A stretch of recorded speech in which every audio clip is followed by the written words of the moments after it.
इस दुनिया में हर दिन एक से बढ़कर एक सीरियल किलर हमारे सामने आते रहते हैं। और आज की कहानी मैं आपको बताने जा रहा हूँ एक ऐसे सीरियल किलर की बहुत ही दिल दहला देने वाली है। दोस्तों, इस कहानी को बताने से पहले मैं आपको ये बता दूं कि यह कहानी बच्चों के लिए बिल्कुल भी नहीं है और साथ ही मेरी वार्निंग भी है। और यह केस बहुत ही दिल दहला देने वाला है। अगर आप मैच्योर ऑडियंस की कैटेगरी से बाहर आते हैं तो प्लीज आप इस वीडियो को यहीं छोड़ दीजिए, वरना चलिए मेरे साथ। आज की कहानी मैं आपको बता रहा हूँ एक ऐसे सीरियल किलर की जिसने अपने ही परिवार के 3 सदस्यों का रहस्यमय तरीके से कत्ल कर दिया। यह कहानी है एडमंड एमिल कैम्पर के बारे में। एमिल कैम्पर का जन्म 18 दिसंबर 1948 को कैलिफोर्निया के बरबैंक में हुआ। वह अपने बचपन में अपनी बुद्धि के लिए बहुत ही विख्यात था। इसका नाम इसके पिता और दादा के नाम पर रखा गया था। इसके माता पिता कर्नेल कैम्पर और एडमंड कैम्पर थे। इसकी 2 बहनें भी थीं, सुसान और एलन। इसकी हाइट मात्र 15 साल की उम्र में आते आते 6 फीट हो गई थी, जो कि एक सामान्य बच्चे से ज्यादा थी। उसका अपने पिता से बहुत लगाव था। जैसा कि आप सभी को पता ही है कि हर एक सीरियल किलर का पास्ट बहुत ही खतरनाक होता है, ठीक वैसे ही एडमंड एमिल का था। और मात्र 9 साल की उम्र में इसके माता पिता का तलाक हो गया और कोर्ट ने एडमंड एमिल की कस्टडी इनकी मां को दे दी। कैम्पर अब अपनी मां के साथ मोंटाना में जाकर रहने लगा। वास्तव में यह उसके जीवन का बहुत ही कठिन समय था। एडमंड अपने पिता के पास रहना चाहता था। कैम्पर अब 10 साल की उम्र में आते आते इतना भयंकर और खुखार हो गया था। सबसे पहला शिकार इसने अपने ही पालतू बिल्ली का किया। इसने बिल्ली को जिंदा दफना दिया। जब बिल्ली मर गई तो उसने उसे खोद कर बाहर निकाल लिया और बिल्ली का सिर काट दिया। और न सिर्फ बिल्ली का सिर काट दिया बल्कि बिल्ली के सिर को इसने एक कील पर टांग दिया। सोच कर देखो इसके दिमाग में क्या चल रहा होगा उस समय। और कैम्पर ने बाद में खुलासा किया कि उसे बिल्ली को मारने में बहुत ही ज्यादा मजा आया। इसके बाद उसने एक और पारिवारिक बिल्ली के साथ यही काम किया, लेकिन इस बार उसको उसकी छोटी बहन ने देख लिया। फिर उसने इस बिल्ली के टुकड़े किए और वो अपनी ही कोठरी में तब तक रखे जब तक उसकी माँ को उनके बारे में पता नहीं चल गया। इसने बाद में बताया कि इसका पसंदीदा खेल बचपन में गैस चैम्बर और इलेक्ट्रिक चेयर थे। इसने अपने बचपन में ही मौत को बड़े नजदीक से देखा था। एक बार इसकी बड़ी बहन ने इसको एक ट्रेन के सामने धक्का देने की कोशिश की और दूसरी बार यह स्विमिंग पूल में डूबता डूबता बाल बाल बचा। यह काम भी इसकी बड़ी बहन का ही था। अब कैम्पर की दोस्ती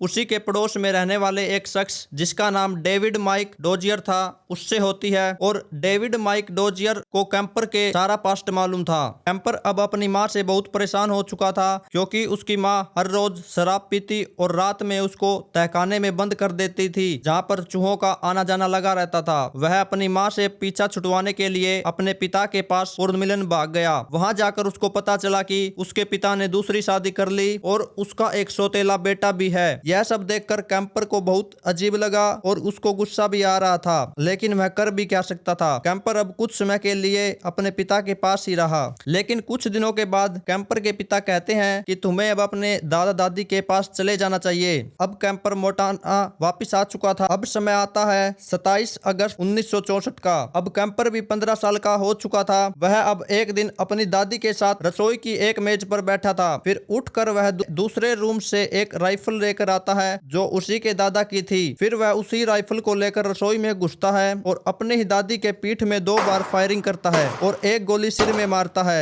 उसकी दादी की मौके पर ही मौत हो जाती है। जब कैम्पर के दादा किराने की खरीदारी करके घर वापस लौटे तो कैम्पर ने महसूस किया कि उनके दादा घर वापस आ रहे हैं। और अपनी पत्नी को मरा हुआ देखकर, जो कि बुजुर्ग थी, कैम्पर ने फैसला किया कि वह अपने दादा को ऐसे ही जिंदा नहीं छोड़ सकता, क्योंकि वह उसके भयानक रूप को पहचान चुके थे। इसलिए उसने अपने दादा के साथ भी वही काम किया जो अपनी दादी के साथ किया था। उसने अपने दादा की भी हत्या कर दी। अब कैम्पर को पुलिस द्वारा अरेस्ट कर लिया जाता है और जिसके बाद कोर्ट ने कैम्पर को बाल सुधार गृह में भेज दिया। उसके दिमाग पर काफी सारे शोध किए गए। उसे सेंट लुइस ओबिस्पो काउंटी में एक अधिकतम सुरक्षा वाले अस्पताल में भेज दिया गया, जहां मानसिक रूप से बीमार अपराधी रहते हैं। कैम्पर जल्द ही वहां पर मनोवैज्ञानिक स्टाफ के लिए एक सहायक बन गया था जो डॉक्टरों की मदद करता था अस्पताल में। फिर दिन आता है 18 दिसंबर 1969 का। अब कैंपर भी 21 साल का हो चुका था तो उसको अब अस्पताल से रिहा कर दिया गया। इसके बाद सन 1973 में कैलिफोर्निया में अचानक से कॉलेज की लड़कियों के गायब होने के केस आने शुरू हो गए। सबसे पहले अनीता लुचेसा नाम की लड़की कॉलेज से बड़े ही रहस्यमय तरीके से गायब हो जाती है और बाद में अनीता लुचेसा नाम की इस लड़की का कटा हुआ सिर एक पहाड़ में मिलता है और वहां के जांचकर्ताओं के मुताबिक वहां सिर्फ उन्हें कटा हुआ सिर ही बरामद हुआ था, जबकि शरीर के नीचे का हिस्सा अभी भी गायब था। इसके बाद फिर एक और 18 वर्षीय लड़की जिसका नाम मेरी एनी पेस था, वह भी एक रहस्यमय तरीके से गायब हो जाती है। ऐसे ही कॉलेज की लड़कियों के गायब होने का सिलसिला चलता रहा और पुलिस के हाथ अभी भी खाली थे। पुलिस वाले अब इस सांता क्रूज शहर में होने वाली लड़कियों के अपहरण की खबर से पहचान चुके थे कि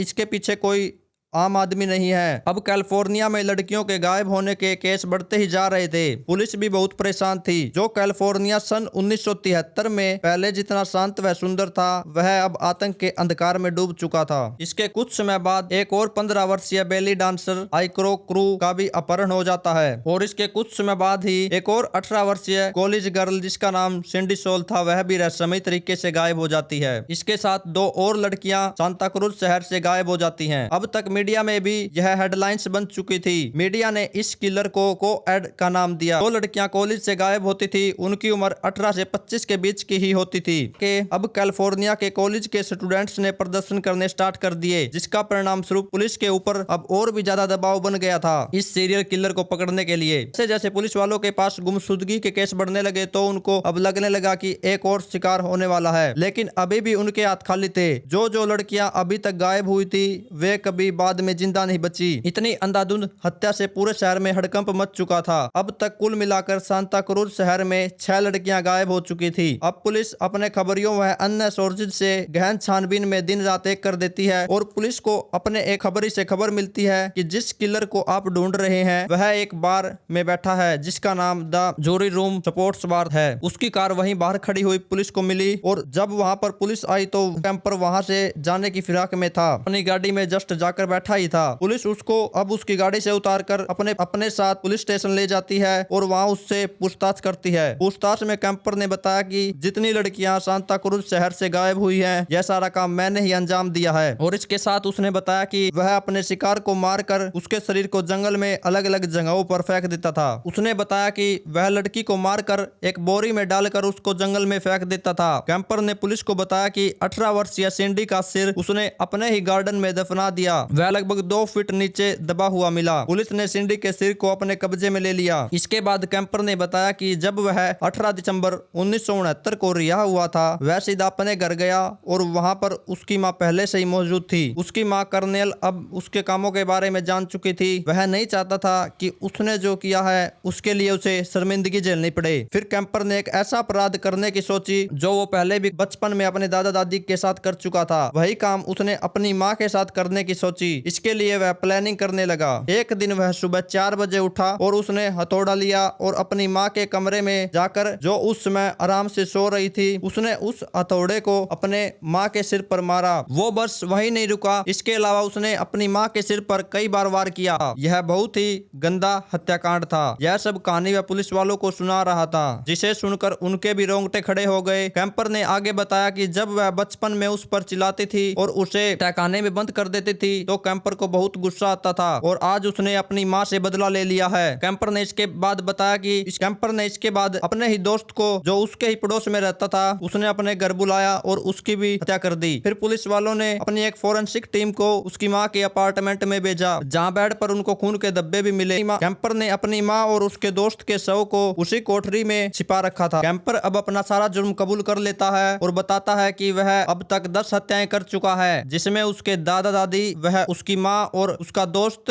और कॉलेज की 6 लड़कियां भी शामिल हैं। अक्टूबर 1973 में कैंपर पर 10 हत्याओं का मुकदमा चलाया गया। नवंबर 1973 को कैंपर को पहले डिग्री मर्डर के 8 मामलों का दोषी पाया गया और उम्र कैद की सजा सुनाई गई। कैंपर ने अपनी आखिरी अपील सन 2017 में पैरोल लगाई कि वह बाहर आ सके, लेकिन कोर्ट ने उसकी अपील खारिज कर दी और वह अब अपनी अगली पैरोल सन 2024 में ही लगा सकता है। आज भी कैंपर वैकविल कैलिफोर्निया मेडिकल फैसिलिटी में बंद है। अब उसकी उम्र 73 साल की हो चुकी है। तो दोस्तों ये थी दुनिया के सबसे खतरनाक सीरियल किलर की कहानी। एक ऐसा सीरियल किलर जिसने अपने ही दादा दादी और